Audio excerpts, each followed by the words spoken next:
मुरली अमृत की धारा है धारा, जो देती दुखों से किनारा। मुरली अमृत की धारा है धारा, जो देती दुखों से किनारा।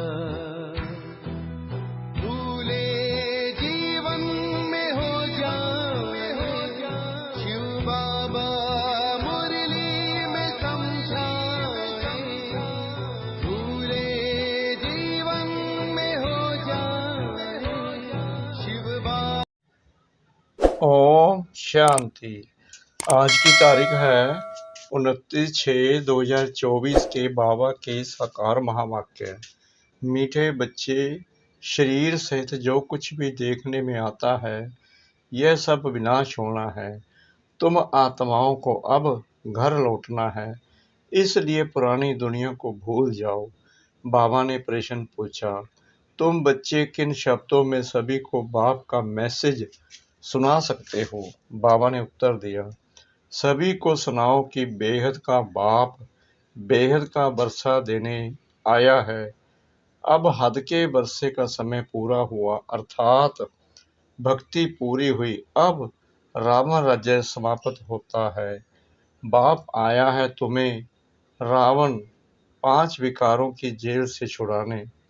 यह पुरुषोत्तम संगम युग है। इसमें तुम्हें पुरुषार्थ कर देवी गुणों वाला बनना है। सिर्फ पुरुषोत्तम संगम युग को भी समझ ले तो स्थिति श्रेष्ठ बन सकती है। ओम शांति। अब रूहानी बच्चे क्या कर रहे हैं? अभय विचारी याद में बैठे हैं। एक होती है अभय विचारी याद, दूसरी होती है भय विचारी याद। अभय विचारी याद अथवा अभय विचारी भक्ति जब पहले शुरू होती है तो सब शिव की पूजा करते हैं। ऊंच ते ऊंच भगवान वही है। वह बाप भी है, फिर शिक्षक भी है। पढ़ाते हैं, क्या पढ़ाते हैं? मनुष्य से देवता बनाते हैं। देवता से मनुष्य बनने में तुम बच्चों को 84 जन्म लगे हैं और मनुष्य से देवता बनने में 1 सेकंड लगता है। यह तो बच्चे जानते हैं। हम बाप की याद में बैठे हैं। वह हमारा टीचर भी है, सतगुरु भी है। योग सिखाते हैं कि एक की याद में रहो। वह खुद कहते हैं, हे आत्माओं, हे बच्चे, देह के सब संबंध छोड़ो, अब वापिस जाना है। यह पुरानी दुनिया बदल रही है, अभी यहाँ रहना नहीं है। पुरानी दुनिया के विनाश लिए ही यह बारूद आदि बनाए हुए हैं। नेचुरल कैलेमिटीज भी मदद करती है। विनाश तो होना है जरूर। तुम पुरुषोत्तम संगम युग पर हो, यह आत्मा जानती है। हम अभी लौट रहे हैं, इसलिए बाप कहते हैं इस पुरानी दुनिया पुरानी देह को भी छोड़ना है। देह सहित जो भी इस दुनिया में देखने में आता है यह सब विनाश हो जाना है। शरीर भी खत्म होना है। अब हम आत्माओं को घर लौटना है। लौटने बिगर नई दुनिया में आ नहीं सकेंगे। अब तुम पुरुषोत्तम बनने का पुरुषार्थ कर रहे हो। पुरुषोत्तम है यह देवताएं। सबसे ऊंच से ऊंच है निराकार बाप। फिर मनुष्य सृष्टि में आओ तो इसमें है ऊंच देवता। वह भी मनुष्य हैं, परंतु देवी गुणों वाले। फिर वही असुरी गुणों वाले बनते हैं। अब फिर असुरी गुणों से देवी गुणों में जाना पड़े, सतयुग में जाना पड़े। किसको? तुम बच्चों को। तुम बच्चे पढ़ रहे हो, औरों को भी पढ़ाते हो। सिर्फ बाप का ही मैसेज देना है। बेहद का बाप बेहद का बरसा देने आए हैं। अब हद का बरसा पूरा होता है। बाप ने समझाया है 5 विकारों रूपी रावण की जेल में सब मनुष्य हैं। सब दुख ही उठाते हैं। सूखी रोटी मिलती है। बाप आकर के सबको रावण की जेल से छुड़ाए। सदा सुखी बनाते हैं। बाप के सिवाय मनुष्य को देवता कोई बना ना सके। तुम यहाँ बैठे हो मनुष्य से देवता बनने के लिए। अभी है कलयुग, बहुत धर्म हो गए हैं। तुम बच्चों का रचता और रचना का परिचय खुद बाप बैठ देते हैं। तुम सिर्फ ईश्वर परमात्मा कहते थे। तुमको यह पता नहीं था कि वह बाप भी है, टीचर भी है, गुरु भी है। उनको कहा जाता है सतगुरु, अकाल मूर्त भी कहा जाता है। तुमको आत्मा और जीव कहा जाता है। वह अकाल मूर्त इस शरीर रूपी तख्त पर बैठे हैं। वह जन्म नहीं लेते हैं, तो वह अकाल मूर्त बाप बच्चों को समझाते हैं, मेरा अपना रथ नहीं है, मैं तुम बच्चों को पावन कैसे बनाऊं? मुझे तो रथ चाहिए ना। अकाल मूर्त को भी तख्त तो चाहिए। अकाल तख्त मनुष्य का होता है और कोई का नहीं होता है। तुम हर एक को तख्त चाहिए। अकाल मूर्त आत्मा यहाँ विराजमान है, वह सभी का बाप है। उनको कहा जाता है महाकाल। वह पुनर्जन्म में नहीं आते हैं। तुम आत्माएं पुनर्जन्म में आती हो। मैं आता हूँ कलप के संगम युगे। भक्ति को रात, ज्ञान को दिन कहा जाता है। ये पक्का याद करो। मुख्य है ही दो बातें, अलफ और बे, बाप और बादशाही। बाप आकर बादशाही देते हैं और बादशाही के लिए पढ़ाते हैं, इसलिए इसको पाठशाला भी कहा जाता है। भगवानोवाच, भगवान तो है निराकार, उनका भी पाठ होना चाहिए। वह है ऊंच से ऊंच भगवान, उनको सभी याद करते हैं। बाप कहते हैं ऐसा कोई मनुष्य नहीं होगा जो भक्ति मार्ग में याद ना करता हो। दिल से ही सब पुकारते हैं, हे भगवान, हे लिबरेटर, ओ गॉड फादर, क्योंकि वह है सभी आत्माओं का फादर। जरूर बेहद का ही सुख देंगे। हद का बाप हद का सुख देते हैं। कोई को पता नहीं, अब बाप आए हैं, कहते हैं बच्चों, और संग तोड़ मुझ एक बाप को याद करो। यह भी बाप ने बताया है। तुम देवी देवता नई दुनिया में रहते हो, वहाँ तो अपार सुख है। उन सुखों का अंत नहीं पाया जाता है। नए मकान में सदैव सुख होता है, पुराने में दुख होता है। तब तो बाप बच्चों के लिए नया मकान बनवाते हैं। बच्चों का बुद्धि योग नए मकान में चला जाता है। यह तो हुई हद की बात। अभी तो बेहद का बाप नई दुनिया बना रहे हैं। पुरानी दुनिया में जो कुछ देखते हो वह कब्रिस्तान होना है। अभी परिस्थान स्थापन हो रहा है। तुम संगम युग पर हो, कलयुग की तरफ भी देख सकते हो, सतयुग की तरफ भी देख सकते हो। तुम संगम युग पर साक्षी हो, देखते हो। प्रदर्शनी में अथवा म्यूजियम में आते हैं तो वहां भी तुम संगम पर खड़ा कर दो। इस तरफ है कलयुग, उस तरफ है सतयुग, हम बीच में हैं। बाप नई दुनिया स्थापन करते हैं जहाँ पर बहुत थोड़े मनुष्य होते हैं और कोई भी धर्म वाला नहीं आता है। सिर्फ तुम ही पहले पहले आते हो। अभी तुम स्वर्ग में जाने का पुरुषार्थ कर रहे हो। पावन बनने के लिए ही मुझे पुकारा है कि हे बाबा, हमको पावन बनाकर पावन दुनिया में ले चलो। ऐसे नहीं कहते कि शांति धाम में ले चलो। परम धाम को कहा जाता है स्वीट होम। अभी हमको घर जाना है, जिसको मुक्ति धाम कहा जाता है, जिसके लिए ही सन्यासी आदि शिक्षा देते हैं। वह सुखधाम का ज्ञान दे नहीं सकते। वह है निवृत्ति मार्ग वाले। तुम बच्चों को समझाया गया है कौन कौन धर्म कब कब आते हैं। मनुष्य सृष्टि रूपी झाड़ में पहले पहले फाउंडेशन तुम्हारा है। बीज को कहा जाता है बृहस्पति। बाप कहते हैं मैं बृहस्पति ऊपर में निवास करता हूँ। जब झाड़ एकदम जड़ जड़ीभूत हो जाता है तब मैं आता हूँ देवता धर्म स्थापन करने।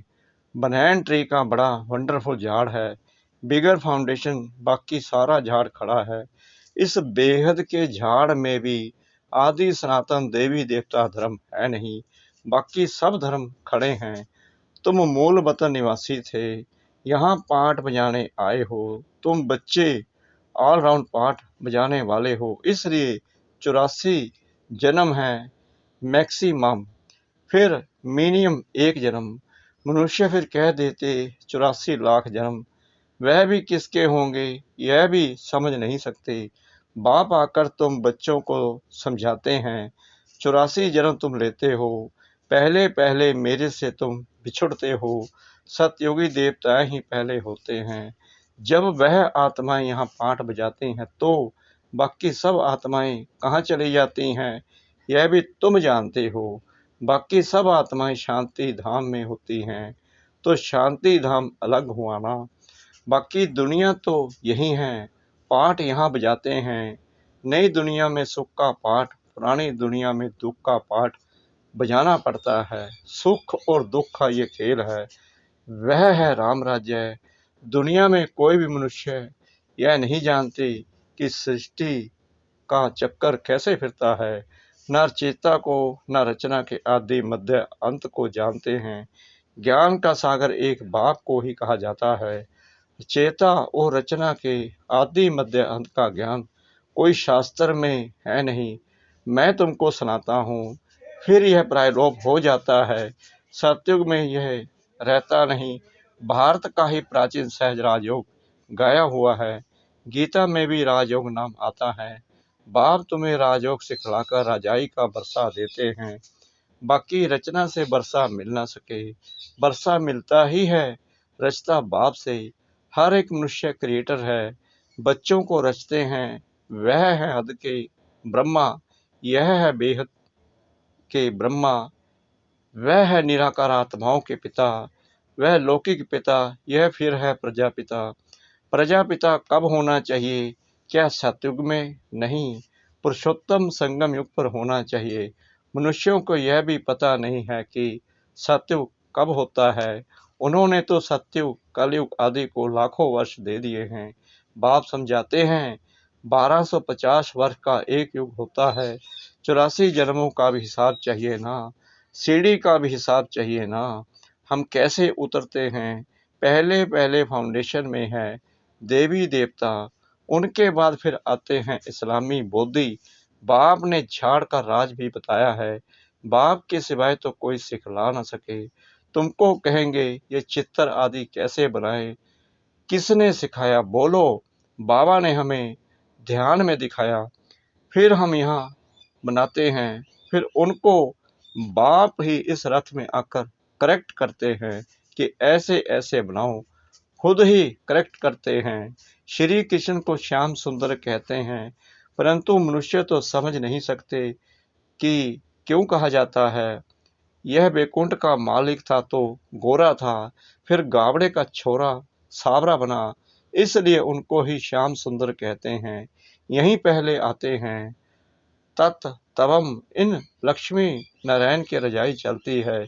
आदि सनातन देवी देवता धर्म की स्थापना कौन करते हैं यह भी किसको पता नहीं है।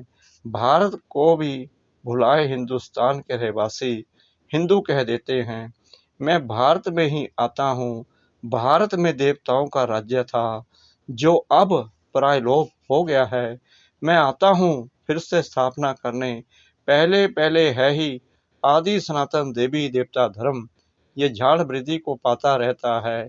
नए नए पत्ते मठ पंथ पिछाड़ी में आते हैं तो उनकी भी शोभा हो जाती है। फिर अंत में जब सारा झाड़ जड़ जड़ीभूत अवस्था को पाता है तब फिर मैं आता हूँ। यदा यदा ही आत्मा अपने को भी नहीं जानती तो बाप को भी नहीं जानती। अपने को भी गाली देते बाप को और देवताओं को भी गाली देते रहते हैं। तमो प्रधान बेसमझ बन जाते हैं। तब मैं आता हूँ। पतित दुनिया में ही आना पड़े। तुम मनुष्यों को जिए दान देते हो, अर्थात मनुष्य से देवता बनाते हो, सब दुखों से दूर कर देते हो, सो भी आधा कल्प के लिए। गायन भी है ना, वंदे मातरम। कौन सी माताएं जिनकी वंदना करते हैं? तुम माताएं हो, सारी सृष्टि को बहिष्कृत बनाती हो। फल पुरुष भी हैं, लेकिन मेजॉरिटी माताओं की है, इसलिए बाप माताओं की महिमा करते हैं। बाप आकर तुमको इतनी महिमा लायक बनाते हैं। अच्छा, मीठे मीठे सिखलाते बच्चों प्रति माता पिता बाप दादा का याद प्यार और गुड मॉर्निंग। रूहानी बाप की रूहानी बच्चों को नमस्ते। हम रूहानी बच्चों की रूहानी बाप दादा को श्रद्धा भरी प्रेम भरी नमस्ते। शुक्रिया बाबा, शुक्रिया बाबा, शुक्रिया बाबा, इस मीठी मीठी मीठी मुरली के लिए। धारणा के लिए मुख्य सार नंबर 1, अपार सुखों की दुनिया में चलने के लिए संगम पर खड़ा होना है। साक्षी हो सब कुछ देखते हुए बुद्धि योग नई दुनिया में लगाना है। बुद्धि में रहे अभी हम वापस घर लौट रहे हैं। नंबर 2, सभी को जिए दान देना है। मनुष्य से देवता बनाने की सेवा करनी है। बेहद के बाप से पढ़कर दूसरों को पढ़ाना है। देवी गुण धारण करने और कराने हैं। वरदान सतगुरु परमपिता परमात्मा जी का सदा श्रेष्ठ समय प्रमाण, श्रेष्ठ कर्म करते वाह वाह के गीत गाने वाले भाग्यवान आत्मा भव। इस श्रेष्ठ समय पर सदा श्रेष्ठ कर्म करते वाह वाह के गीत मन से गाते रहो। वाह मेरा श्रेष्ठ कर्म या वाह श्रेष्ठ कर्म सिखलाने वाले बाबा, तो सदा वाह वाह के गीत गाओ। कभी गलती से भी दुख का नजारा देखते भी हाय शब्द नहीं निकलना चाहिए। वाह ड्रामा वाह और वाह वाह वाह वाह, जो स्वप्न में भी नहीं था वह भाग्य पर बैठे मिल गया। इसी भाग्य के नशे में रहो। स्लोगन मन बुद्धि को शक्तिशाली बना दो तो कोई भी हलचल में अचल अडोल रहेंगे। मन बुद्धि को शक्तिशाली बना दो तो कोई भी हलचल में अचल अडोल रहेंगे। ओम शांति।